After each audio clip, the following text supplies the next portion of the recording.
मैं आज भी नहीं समझ पाया कि वो रात सपना था या सच। उस दिन मैं अपने पुराने गांव लौटा था, जहां मैं बचपन में रहा करता था। घर अब खाली था। पिताजी की मौत के बाद कोई भी वहां नहीं आता था। पुराना गांव जहां मेरा बचपन बीता था अब पूरी तरह से सुनसान और वीरान लग रहा था। सड़कें खाली थीं, घर जर्जर और टूटी फूटी दीवारों वाले थे और चारों ओर घना अंधेरा पसरा हुआ था। रात का समय था और हवा में एक अजीब ठंडक और सन्नाटा था जो सीधे हृदय में डर की लहरें भेज रहा था। बिजली बिल्कुल नहीं थी, इसलिए हर कमरा, हर कोना काले अंधेरे में डूबा हुआ था। मोबाइल नेटवर्क भी गायब था, जिससे किसी से संपर्क करना नामुमकिन लग रहा था और ये अकेलापन और भी गहरा महसूस हो रहा था। मैं घर के अंदर प्रवेश करते ही महसूस कर सकता था कि ये जगह अब मेरी यादों की नहीं, बल्कि किसी अनजाने खतरे की हो गई थी। पुराने फर्श की चरमराती आवाज और खिड़कियों से आती हवा की सरसराहट ऐसे लग रही थी जैसे कोई अनदेखा पीछा कर रहा हो। हर छोटे छोटे आवाज ने मेरे कानों में घंटी बजा दी, जैसे कोई धीरे धीरे कदम बढ़ा रहा हो या दरवाजा हल्की आवाज से हिल रहा हो। कमरे में बैठकर मैं अपने चारों ओर की अंधेरी दीवारों को निहार रहा था और हर दीवार पर साए की झिलमिलाहट मेरे डर को और बढ़ा रही थी। अकेलेपन का ये माहौल इतना गहरा और भयानक था कि हर सांस मेरे सीने में अटक रही थी।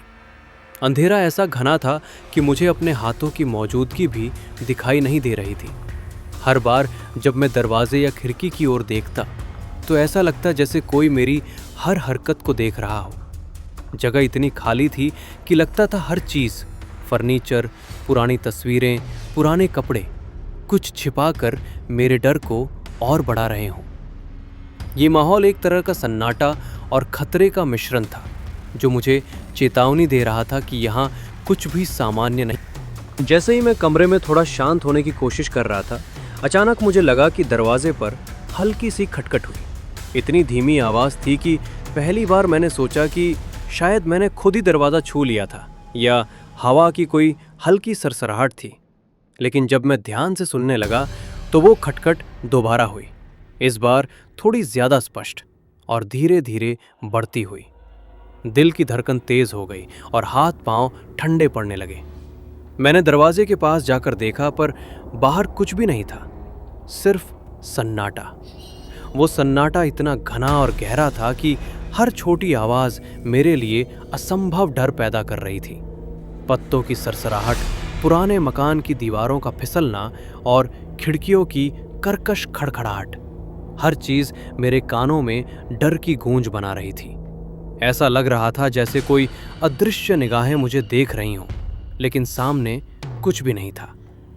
अनिश्चितता और डर की ये भावना इतनी तीव्र थी कि मैं खुद को कांपता महसूस कर रहा था। मेरी सांसें तेज हो गईं और हर पल यही डर था कि अगली खटखट शायद कहीं और से आएगी या फिर कोई छिपा हुआ खतरा अब सामने आ जाएगा। मेरा मन लगातार यही सोच रहा था कि क्या ये कोई वास्तविक आवाज़ थी या मेरे डर ने मेरी कल्पना को जीवित कर दिया। हर बार जब मैंने दरवाजे या खिड़की की ओर देखा तो सन्नाटा और भी भारी लगता और कमरे का हर कोना अजीब ढंग से डरावना दिखने लगा। धीरे धीरे वो खटखट केवल आवाज़ नहीं लग रही थी, बल्कि एक चेतावनी की तरह महसूस हो रही थी, जो कह रही थी कि तुम अकेले हो और यहाँ कुछ असामान्य होने वाला है। जैसे ही मैं दरवाजे की खटखट और सन्नाटे के डर से खुद को संभालने की कोशिश कर रहा था, मेरा ध्यान अचानक मेरे मोबाइल की तरफ गया। वो अचानक अपने आप ही खुल गया और स्क्रीन पर अधूरी तस्वीर दिखाई दी। ये तस्वीर मैंने दिन में घर छोड़ते समय खींची थी, लेकिन अब इसमें कुछ ऐसा था जिसने मेरी रूह कँपा दी। तस्वीर में सिर्फ घर का एक हिस्सा था, लेकिन उसमें एक तीसरी आकृति दिखाई दे रही थी, अस्पष्ट ब्लर जैसी, जैसे किसी ने उसे जानबूझकर फोटो में छुपा दिया हो। सबसे डरावनी बात यह थी कि वो आकृति पूरी तरह इंसानी आकार की थी, लेकिन चेहरा बिल्कुल नहीं दिख रहा था, जैसे कोई साया वहां खड़ा हो और अपनी पहचान छुपा रहा हो। मैं उसे देखते ही घबरा गया और मोबाइल गिराने ही वाला था, लेकिन मेरी आंखें जैसे उसकी ओर चिपक गई थीं। हर बार जब मैं स्क्रीन पर जूम करता, वो आकृति थोड़ी और स्पष्ट होती जा रही थी और उसके आसपास का अंधेरा ऐसा घना लग रहा था कि मुझे खुद की सांसें सुनाई देने लगीं। मैं समझ ही नहीं पा रहा था कि ये वास्तविक है या मेरी कल्पना का खेल। तस्वीर ने कमरे में बैठे मेरे डर को दुगना कर दिया था। उस ब्लर आकृति की उपस्थिति ने यह एहसास दिलाया कि यहाँ कुछ अलौकिक और असामान्य हो रहा है और मैं अकेला इस अनजान खतरे का सामना कर रहा हूँ। हर बार जब मेरी नज़र स्क्रीन से हटती, मुझे ऐसा लगता जैसे वो आकृति कहीं न कहीं मेरे कमरे में झांक रही हो, मेरे हर कदम पर नज़र रख रही हो, और ये डर मेरे हृदय को कस कर दबा रहा था। जैसे जैसे मैं मोबाइल की स्क्रीन पर उस ब्लर आकृति को निहार रहा था, मेरे कमरे के पीछे से हल्की हल्की आवाज़ आने लगी। ऐसा लग रहा था जैसे कोई धीरे धीरे मेरे पास बढ़ रहा हो, लेकिन जब मैं मुड़कर देखता तो वहाँ कुछ भी नहीं था। मेरी सांसें तेज और असमंजस में फंसी हुई थी और दिल की धड़कन इतनी तेज हो गई थी कि उसे सुनाई दे रहा था। कमरे की ठंडी हवा अचानक से और तेज हो गई, जैसे कोई अदृश्य हाथ मेरे चारों ओर चल रहा हो, और तभी कमरे की लाइट अपने आप चालू हो गई। अंधेरे और उजाले के बीच का ये विरोधाभास मुझे और भी डरावना महसूस हो रहा था। ठीक उसी समय पुराना टेप रिकॉर्डर जो मैंने भूलकर कमरे में छोड़ रखा था, अचानक बजने लगा, और डरावनी बात यह थी कि उसमें से मेरी ही आवाज़ सुनाई दे रही थी, मेरी ही, लेकिन ऐसा लग रहा था जैसे मैं कोई भविष्यवाणी कर रहा हूँ। रिकॉर्डर से निकलती आवाज़ धीरे धीरे बढ़ रही थी। अब वो मेरे पास है और मैं भाग नहीं सकता। मेरी आंखें डर से फैल गईं और शरीर में ठंडक दौड़ गई। हर शब्द मेरे दिमाग में ऐसे गूंज रहा था कि लगता था जैसे कोई मेरे सिर के ऊपर खड़ा होकर मुझे चेतावनी दे रहा हो। कमरा अब और भी भयानक लग रहा था। हर कोने से अजीब सी सरसराहट और हलचल महसूस हो रही थी। ये डर केवल मेरे मन में ही नहीं बल्कि पूरे वातावरण में फैल रहा था। मुझे ऐसा लग रहा था कि समय भी धीरे धीरे रुक गया है और मैं उस अज्ञात शक्ति के सामने पूरी तरह अकेला और असहाय था। जैसे ही मैं अपने डर को संभालने की कोशिश कर रहा था, अचानक कमरे के कोने में ब्लर साया जैसी आकृति उभर आई। वो इतनी अस्पष्ट थी कि शुरुआत में मुझे समझ ही नहीं आया कि ये वास्तविक है या मेरी कल्पना का खेल।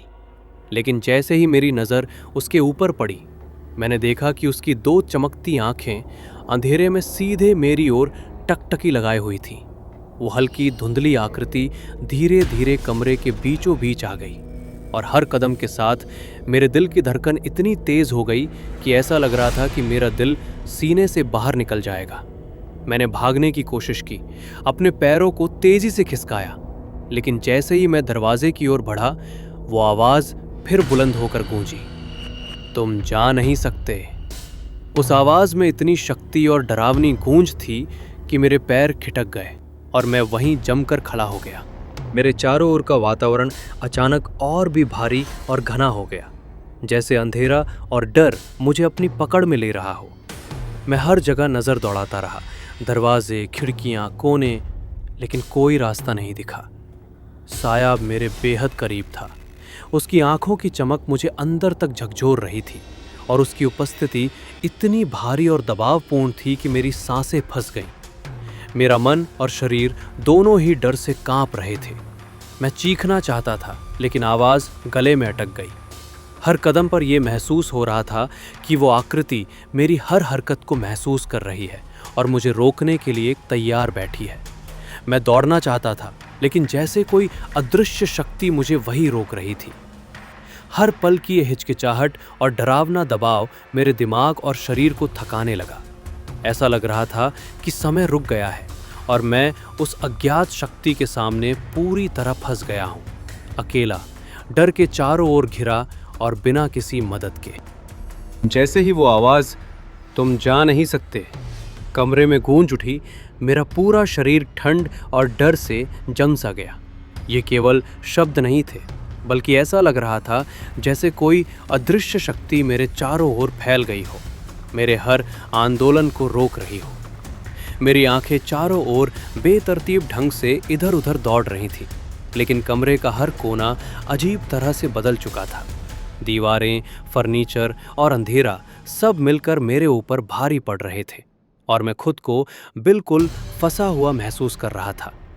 अचानक जैसे ही मैं एक अंतिम प्रयास में भागने की कोशिश करता, कमरे में घना अंधेरा छा गया। लाइट, मोबाइल, टेप रिकॉर्डर, सब कुछ एक साथ बुझ गया और चारों ओर गहरी काली छाया फैल गई। मेरी सांसें रुक सी गईं और हर धड़कन तेज और अनिश्चित हो गई। ये अंधेरा ऐसा गहरा और गूढ़ था कि मैं अपनी ही हाथों की मौजूदगी भी महसूस नहीं कर पा रहा था। और उसी क्षण मुझे ये एहसास हुआ कि मैं अब पूरी तरह अकेला नहीं हूँ। वो ब्लर साया, वो चमकती आंखें और वो आवाज़, सब कुछ मेरे चारों ओर मौजूद था, मेरे हर कदम पर निगाहें गड़ाए हुए। डर का ये पल इतना तीव्र था कि मैं चिल्लाना चाहता था, लेकिन मेरी आवाज़ मेरे गले में अटक गई थी। मैं केवल उस अज्ञात शक्ति और रहस्य के सामने खड़ा रह गया। कुछ भी समझ नहीं पा रहा था कि ये वास्तविक है या अब मैं किसी ऐसे डरावने सपने में फंस गया हूँ जहाँ से कोई वापसी संभव नहीं। और फिर सब कुछ काला हो गया। अंधेरे में केवल वही आवाज़ गूंज रही थी और मेरा दिल जानता था कि ये रात, ये भय और ये रहस्य अब कभी खत्म नहीं होगा। अगर आप भी चाहते हैं कि मैं आपको और ऐसी भयानक रातों की कहानियां सुनाऊं, तो अभी सब्सक्राइब करें और बेल आइकन दबाएं, ताकि अगली कहानी में आपका दिल और भी तेज धड़क सके। और हाँ, कमेंट में बताइए, आप खुद इस डर का सामना कर सकते हैं या नहीं।